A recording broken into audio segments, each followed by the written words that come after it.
അൽഹംദുലില്ലാ അസ്സലാത്തു വസ്സലാമു അലാ റസൂലില്ലാ വഅലാ ആലിഹി വസഹ്ബിഹി അജ്മഈൻ. സ്നേഹനിധികളായ മക്കളെ, അസ്സലാമു അലൈക്കും വറഹ്മത്തുള്ളാഹി.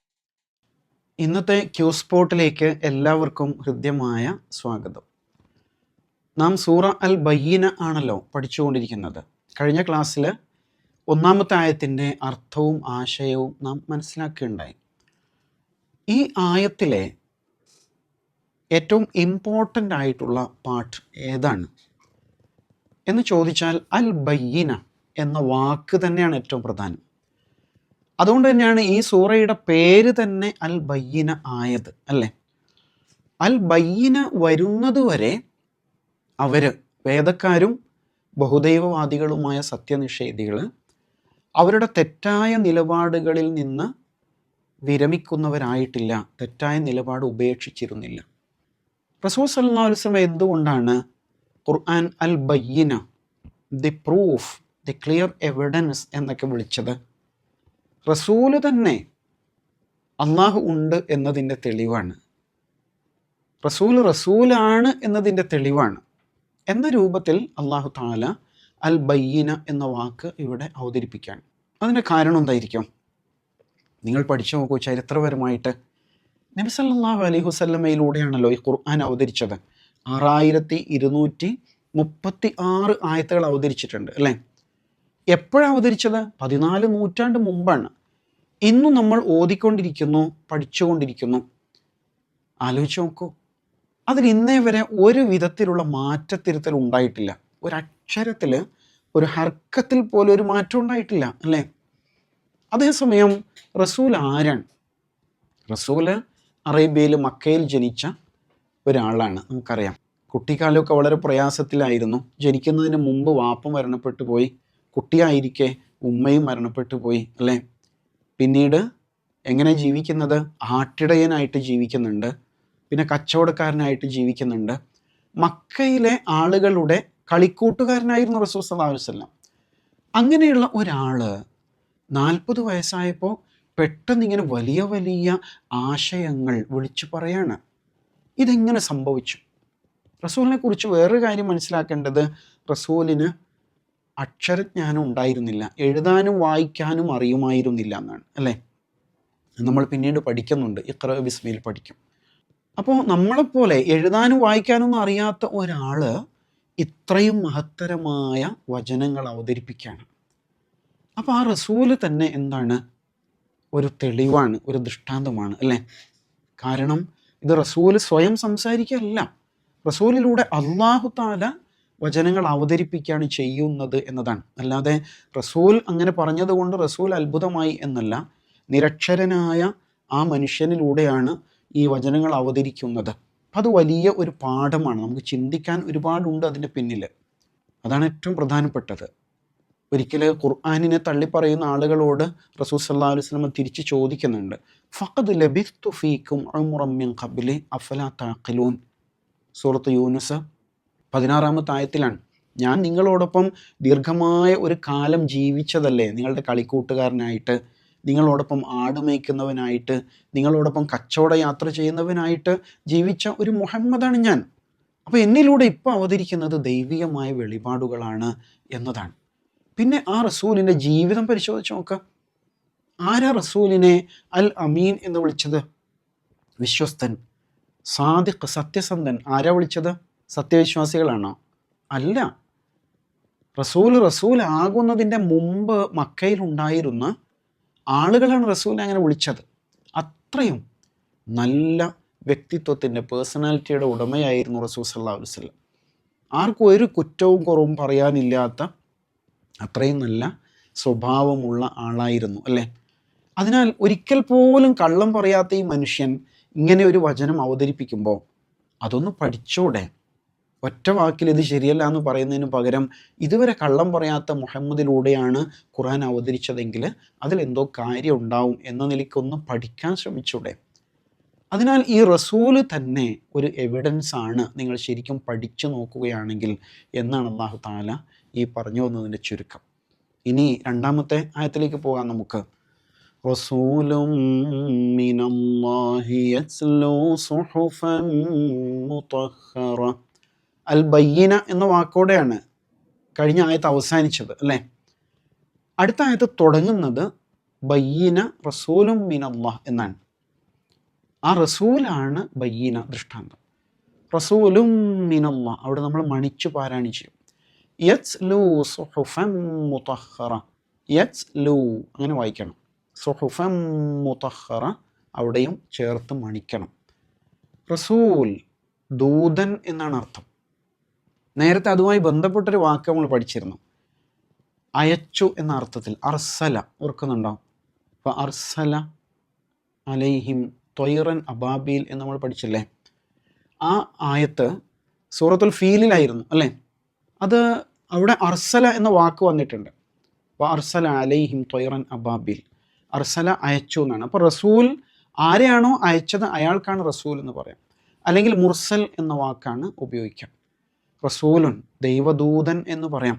മിനല്ലാഹ് അള്ളാഹുവിൽ നിന്നുള്ള ദൂതൻ. എന്താ ചെയ്യുന്നത്? യത്ലു തലായത്ലു ഓതി കേൾപ്പിച്ചു. സുഹുഫൻ മുതഹ്ഹറ, സുഹുഫ് ഏടുകൾ, സഹീഫ എന്നാണ് ഒരു ഏടിന് പറയാം.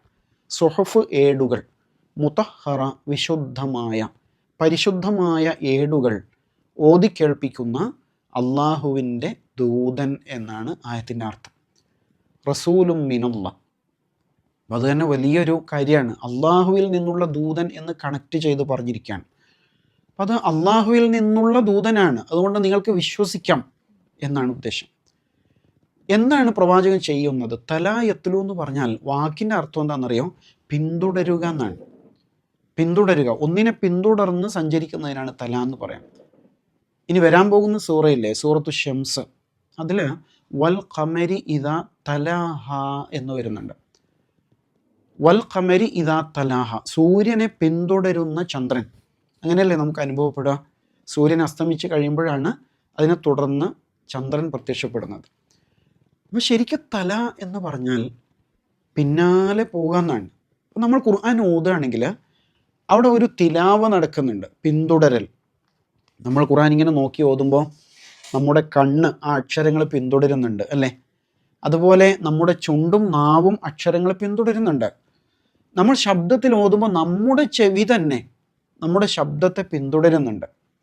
അതേപോലെ അതിൻ്റെ അർത്ഥത്തെ, അതിൻ്റെ ആശയത്തെ നമ്മുടെ മനസ്സ് പിന്തുടരുന്നുണ്ട്. മതിയോ? പോരാ. ഈ ആശയങ്ങളെ നമ്മുടെ ജീവിതം പിന്തുടരണം. അപ്പോഴാണ് ശരിക്കും തിലാവ അതിൻ്റെ ഏറ്റവും പൂർണ്ണമായ അവസ്ഥയിലെത്താം. പിന്തുടരുക എന്നാണ് അതിൻ്റെ ആശയം. റസൂലും മിനല്ലാഹ് അള്ളാഹുവിൽ നിന്നുള്ള ദൂതൻ, യത്ലു ഓതിക്കേൾപ്പിക്കുന്നു, സുഹുഫൻ മുതഹ്ഹറ വിശുദ്ധമായ ഏടുകൾ. സുഹുഫ് എന്ന് പറഞ്ഞാൽ ഈ രേഖപ്പെടുത്തിയ, എഴുതി രേഖപ്പെടുത്തിയിട്ടുള്ള ഗ്രന്ഥത്തിനാണ് സുഹുഫ് എന്ന വാക്ക് ഉപയോഗിക്കുക. സഹീഫ, സുഹുഫ്. മുസ്ഹഫ് എന്ന് പറയാറില്ലേ നമ്മൾ ഖുർആനിന്? ശരിക്കും അത് രണ്ട് കവറുകൾക്കകത്ത് ബൈൻഡ് ചെയ്യപ്പെട്ട പുസ്തകങ്ങൾക്കാണ് ആ വാക്ക് ശരിക്കും ഉപയോഗിക്കുക. ഇവിടെ ഉദ്ദേശിക്കുന്നത് അള്ളാഹുവിൽ നിന്ന് അവതരിച്ച ഗ്രന്ഥം എന്നുള്ള അർത്ഥത്തിലാണ്. സുഹുഫി ഇബ്രാഹിം വ മൂസ, സൂറത്തുൽ അഅല അവസാനിക്കുന്ന അങ്ങനെയാണ് അല്ലേ? ഇബ്രാഹിം അലൈഹി ഇസ്ലാമിൻ്റെയും മൂസ അലൈഹി ഇസ്ലാമിൻ്റെയും ഏടുകൾ എന്ന് പറയുന്നുണ്ട്. അപ്പോൾ ശരിക്കും ഖുർആനിൽ 4 വേദഗ്രന്ഥങ്ങളുടെ പേരേ പറയുന്നുള്ളൂ എങ്കിലും മറ്റു പ്രവാചകന്മാർക്കും വേദങ്ങൾ അവതരിച്ചിട്ടുണ്ട് എന്ന സൂചനയാണ് അത്. ഏതായാലും ഇവിടെ ഈ സുഹുഫിനെ അള്ളാഹു വിശേഷിപ്പിക്കുന്നത് എങ്ങനെയാണ്? മുതഹ്ഹറ, അത് വിശുദ്ധമാണ് എന്നാണ്. വിശുദ്ധമായ ഏടുകൾ. എന്താ അങ്ങനെ പറയാൻ കാരണം? വിശുദ്ധമായതിന് മാത്രമേ മനുഷ്യൻ്റെ മനസ്സിനെ ശുദ്ധീകരിക്കാൻ പറ്റുള്ളൂ അല്ലേ? നമ്മളിപ്പോൾ കൈ കഴുകുമ്പോൾ അത് ശുദ്ധമാകണമെങ്കിൽ നമ്മൾ അതിനുപയോഗിക്കുന്ന വെള്ളം ശുദ്ധമായിരിക്കണം. എന്ന പോലെ വിശുദ്ധമായ ഏടുകളാണ് അള്ളാഹു അവതരിപ്പിച്ചത്. ആ ഏടുകളാണ് റസൂൽ സല്ലല്ലാഹു അലൈഹി വസല്ലം ജനങ്ങൾക്ക് മുമ്പിൽ ഓതി കേൾപ്പിക്കുന്നത്. അങ്ങനെ വരുമ്പോൾ എന്ത് സംഭവിക്കും? ജനങ്ങൾ അതിനനുസരിച്ച് നന്മയിലേക്ക് എത്തിക്കൊണ്ടിരിക്കും അല്ലേ? അതല്ലേ അന്ന് സംഭവിച്ചത്. റസൂൽ സല്ലല്ലാഹു അലൈഹി വസല്ലം പ്രവാചകനാകുമ്പോൾ അന്നവിടെ വേറെ വിശ്വാസികളില്ല, ഒറ്റക്കാണ്. ഹിറാ ഗുഹയിൽ നിന്ന് ഇഖ്റഇൻ്റെ ആദ്യ സൂക്തങ്ങൾ ഏറ്റുവാങ്ങുന്ന ഒറ്റക്കാണ്. പിന്നീട് ആളുകൾ അങ്ങനെ കൂടി വരികയാണ്. അങ്ങനെ അവരിലേക്കൊക്കെയും റസൂല് ഈ വചനങ്ങൾ എത്തിച്ചു കൊടുത്തു. അതാണ് റസൂലും മിനല്ലാഹി യസ്ലു സുഹുഫം മുതഹറ എന്ന് പറയുമ്പോൾ ഉദ്ദേശിക്കുന്നത്. അങ്ങനെയാണ് റസൂല് ഈ ഇസ്ലാമിനെ ലോകം മുഴുവനും എത്തിച്ചത് എന്ന് മനസ്സിലാക്കാം. ഇനി അടുത്ത ആയത്ത്, മൂന്നാമത്തെ ആയത്ത് ഇതോട് കണക്റ്റഡ് ആണ്. ഫീഹ കുതുബുൻ ഖയ്യിമ. ഫീഹ അതിൽ ഉണ്ട്. ഫീ ഇൽ എന്നാണ് അർത്ഥം. ഹ അത്. ഏത്? സുഹുഫ് എന്നത്. ഫീഹ അതിൽ അല്ലെങ്കിൽ അവയിൽ ഉണ്ട്. കുത്തുബുൻ കിതാബ് എന്ന വാക്കിൻ്റെ ബഹുവചനാണ് കുത്തുബ്. നേരത്തെ പഠിച്ചില്ല അഹ്ലുൽ കിതാബ്. കിതാബ് പുസ്തകം, ഗ്രന്ഥം. കുത്തുബ് ഗ്രന്ഥങ്ങൾ എന്നർത്ഥം പറയാം. ഖയ്യിമ നേരായ, ചൊവ്വായ, ദൃഢമായ, ഭദ്രമായ എന്നൊക്കെയുള്ള അർത്ഥമാണ്. ഇവിടെ ശരിക്കും കുത്തുബും ഖയ്യിമ എന്ന് പറയുമ്പോൾ ഒരു ഗ്രന്ഥത്തിൽ വേറെയും കുറേ ഗ്രന്ഥമുണ്ട് എന്നാണോ? അങ്ങനെയല്ല.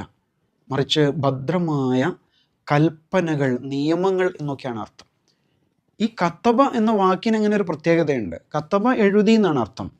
പക്ഷേ എഴുതുന്ന ആൾക്കനുസരിച്ച് അത് മാറും. നമ്മൾ ക്ലാസ്സിൽ വെച്ച് നോട്ട്ബുക്കിൽ നോട്ട് എഴുതുമ്പോൾ അത് നോട്ടാണ് അല്ലേ? പക്ഷെ അത് അധികാരസ്ഥാനത്തിരിക്കുന്നവർ എഴുതുമ്പോൾ അതൊരു ഓർഡറായിരിക്കും. കോർട്ട് ഓർഡർ എന്നല്ലേ പറയാ, കോടതിയിൽ നിന്ന് വരുന്ന ഉത്തരവ്. അതുപോലെ ഭരണാധികാരികൾ എഴുതുമ്പോൾ അത് ആ നിലക്ക് വളരെ ഗൗരവപ്പെട്ടായിരിക്കും. ഇവിടെ അള്ളാഹുവിൽ നിന്ന് അവതരിച്ചതാകുമ്പോൾ അതിന് കൽപ്പനകൾ എന്ന് പറയാം. ഫീഹ കുത്തുബും ഖയ്യിമ. ഈ വേദഗ്രന്ഥത്തിൽ ഖുർആനിൽ ചൊവ്വായ, നേരായ, വളരെ ഭദ്രമായ നിയമങ്ങളുണ്ട് എന്ന് പറയുന്നത്. നമുക്കത് പഠിച്ചു നോക്കാവുന്നതാണ് അല്ലേ? വ്യക്തികളെക്കുറിച്ചും കുടുംബത്തെക്കുറിച്ചും സമ്പത്തിനെക്കുറിച്ച്, സമൂഹത്തെക്കുറിച്ച്, രാഷ്ട്രത്തെക്കുറിച്ച്, ലോകത്തെക്കുറിച്ചൊക്കെ ഖുർആൻ പറയുന്നുണ്ട്. അതിലേതെങ്കിലും ഒരു അബദ്ധമുണ്ടോ വേണമെങ്കിൽ നമുക്ക് അന്വേഷിച്ച് നോക്കാവുന്നതാണ്. ഖുർആനിൽ എവിടെയെങ്കിലും അബദ്ധങ്ങൾ പറയുന്നുണ്ടോ?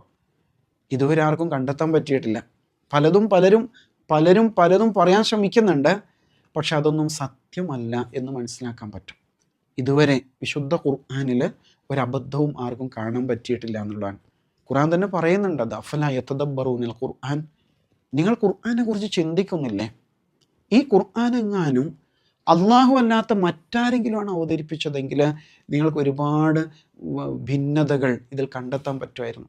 ഒരുപാട് വൈരുദ്ധ്യങ്ങൾ, കോൺട്രാഡിക്ഷൻസ് കണ്ടെത്താൻ കഴിയുമായിരുന്നു എന്നാണ്. നിങ്ങൾ ആലോചിച്ച് നോക്കൂ, മനുഷ്യൻ രൂപപ്പെടുത്തുന്ന നിയമങ്ങൾ പിന്നീട് പലപ്പോഴും നമുക്ക് അത് പരിശോധിക്കേണ്ടി വരുന്നു. പിന്നെ അത് പരിഷ്കരിച്ച് പുതിയ കോലത്തിൽ അവതരിപ്പിക്കേണ്ടി വരുന്നില്ലേ? പക്ഷെ ഖുർആനിൽ ഒരിക്കലും അങ്ങനെ സംഭവിക്കുന്നില്ല. കാരണം അത് അള്ളാഹുവിങ്കിൽ നിന്നുള്ളതാണ്. അതാണ് ഫീഹ കുത്തുബുൻ ഖയ്യിമ. അപ്പോൾ നമ്മൾ ഖുർആനിൻ്റെ ഈ അവകാശവാദങ്ങൾ ശരിയാണോ എന്ന് അന്വേഷിച്ച് ഉറപ്പുവരുത്തണം. അതാണ് ഏറ്റവും പ്രധാനം. അല്ലാഹു സുബ്ഹാനഹു വ തആല ഈ ഖുർആനിനെ പഠിക്കുവാൻ, അറിയുവാൻ, അതിനോടൊപ്പം സഞ്ചരിക്കുവാൻ നമുക്ക് തൗഫീഖ് നൽകുമാറാവട്ടെ. വ ആഖിറു ദഅ്വാന അനിൽ ഹംദുലില്ലാഹി റബ്ബിൽ ആലമീൻ. അസ്സലാമു അലൈക്കും വറഹ്മത്തുള്ളാഹി.